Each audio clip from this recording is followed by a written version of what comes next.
Ujian banjir ada hilang rumah, hilang kereta, hilang nyawa. Apakah nasihat umat Islam dengan ujian ini?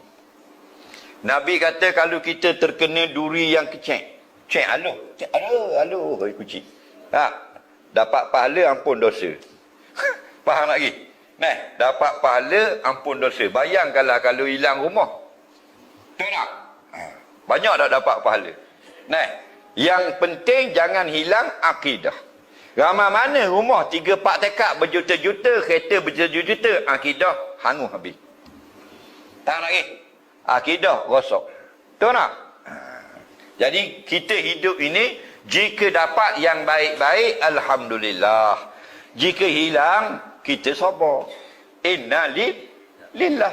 Allazina idza asabathum musibah qalu inna lillah. Orang-orang yang kami uji mereka dengan musibah, mereka segera mengucapkan inna lillah. Nah, itulah hakikat bahawasanya kita tidak memiliki sesuatu sebenarnya. Rumah, kapung, anak-anak, bini, suami, ibu bapa, semua pinjaman saja. Barang pinjam, barang boleh ambil balik. Kita kena redha, kita kena sabar, dan kita kena sentiasa bersyukur. Setiap kesusahan kita, ada lagi yang lebih susah.